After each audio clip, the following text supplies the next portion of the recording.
WhiskyJason here, whiskey from the viewpoint of an American over here in Germany, often trying and reviewing rare and exotic whiskeys. Look, I have the brand new Eden Mill Bourbon Cask, Whiskybase number 246214. It is 46% ABV. It is non-chilled filtered. It is natural color.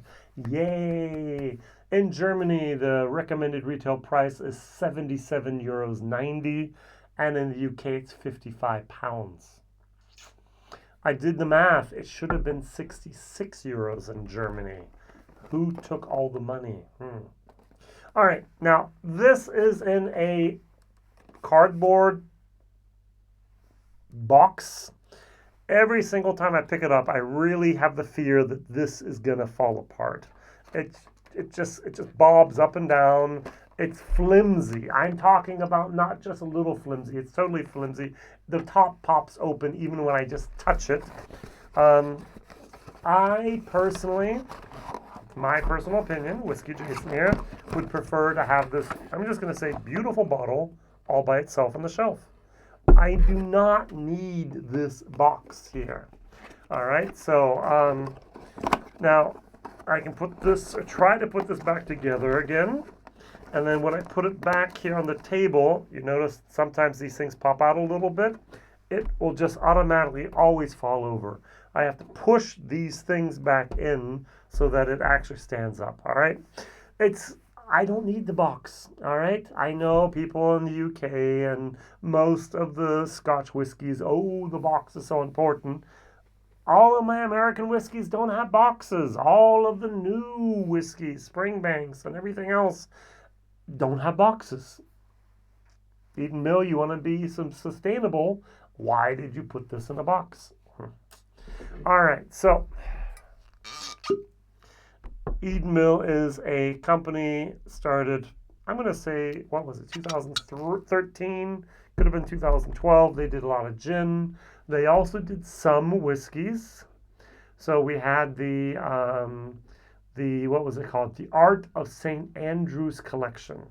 So at the moment, the 2023 is still available. A single malt whiskey, 150 pounds, ouch.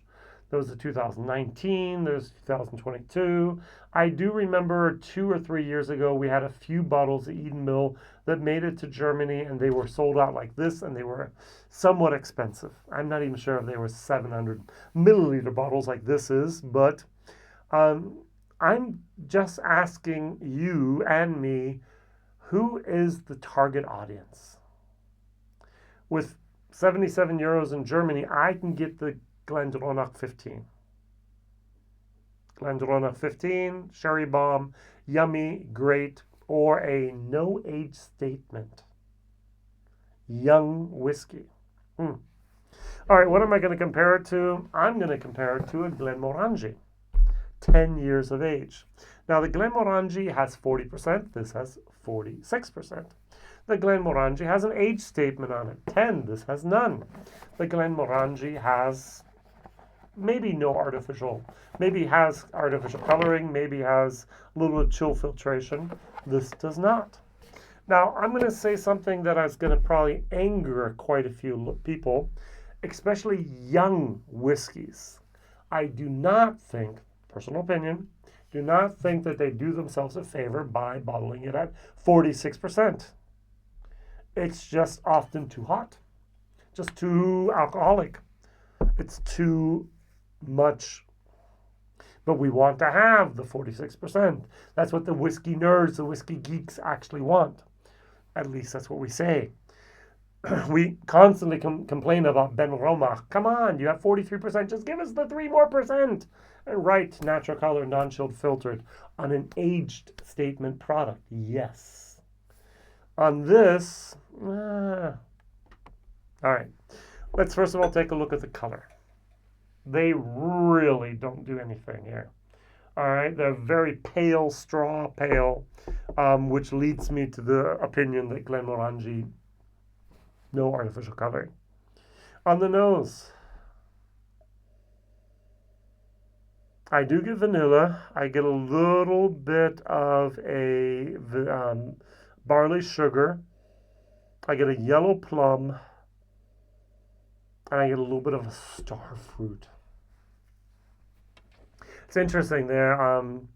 They actually have here a nice little flavor wheel. They say barley sugar topped spiced fruit crumble. And they forgot to use the word cinnamon, but they also put in there. So they have spice apple, vanilla, crumble, barley sugar, and cinnamon. So this is more green apple, more pear, more standard, usual notes of a good Highland single malt here. I almost wanted to say Speyside, but it's in the Highlands. All right, so let's try it. 46%. There is a little bit of an alcoholic, youthful note going in there. A little bit like a new make spirit. Cheers. Mm. Mm. Mm. This means heat. This means alcoholic burn. This means youthfulness. I really don't know who they're targeting.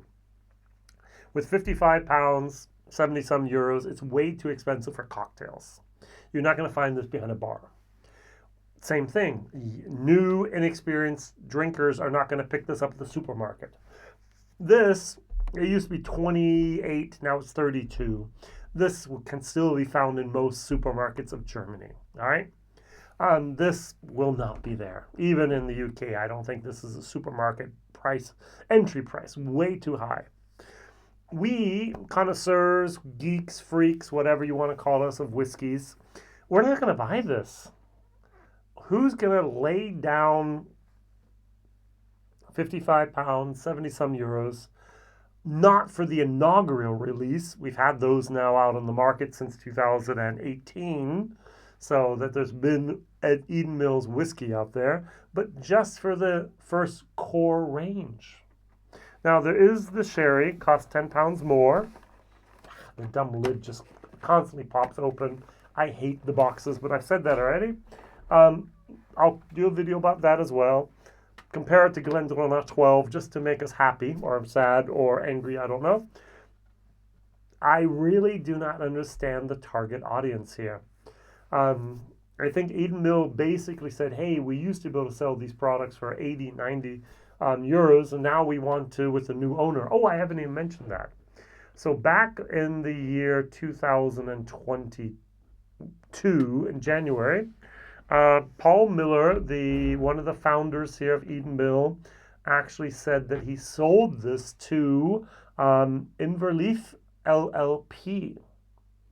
And they are the right partner for the next expansion stage of Eden Mill. All right, so Inverleaf LLP, you might have heard of them. They were the people who bought SMWS. Now, SMWS has since been rebought by someone else, but that was actually connected together with the investment arm of the Glenmorangie, which belongs to Louis Vuitton, Monet, Hennessy. Crazy connected world, all right? So, and they have now built, have not finished building, but they have been building for the last year now. After they finally had their building approval, they built the outside shell on the river in St. Andrews. What is it called? It's called an estuary. Is that right here? So it says here the new construction here is on the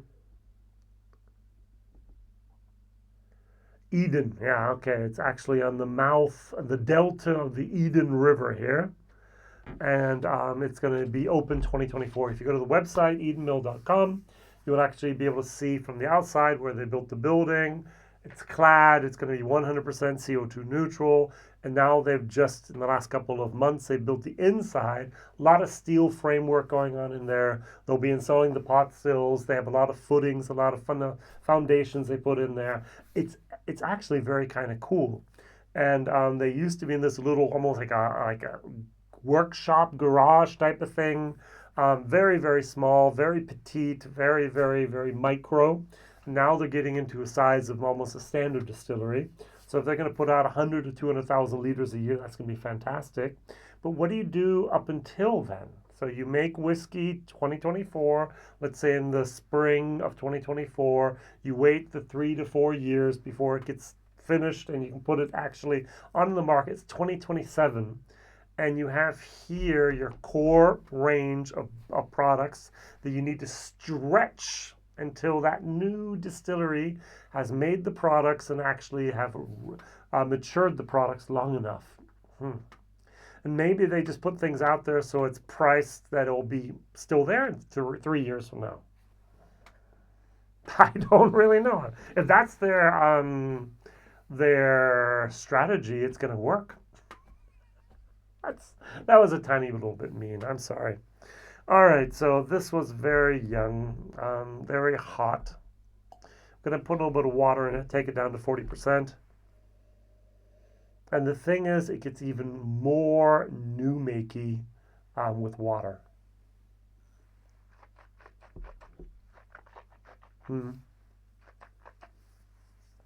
I've had 2-year-old spirit that has tasted more mature than this. That's a shame. This is a D. Value for money, F. I don't know what the sherry is going to be like. I did a bottle share. I still own 50 CLs of the 70 CL. No one wanted it. I think they were smarter than I was, or I am. Eden Mill's actually the cooperation with their own and some source whiskeys. It's the Guardbridge. No one wanted it. I've got a bottle here. I don't know what to do with it. A distillery no one's talking about. What a shame, but I guess that's the case. All right, as a comparison, the Glenmorangie 10.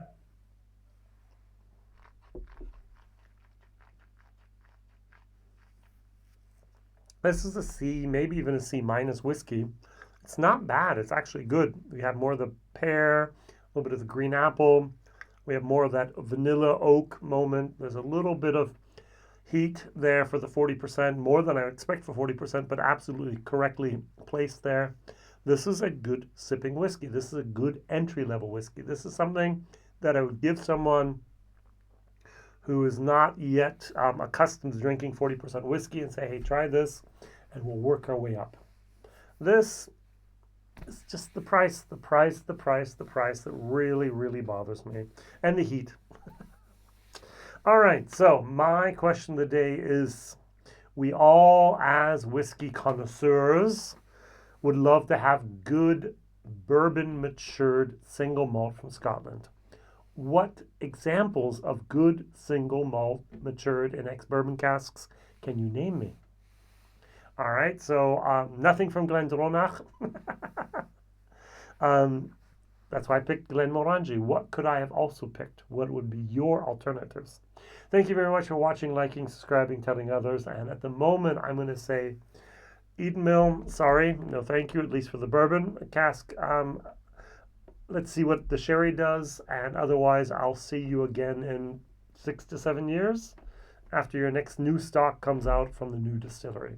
Bye-bye.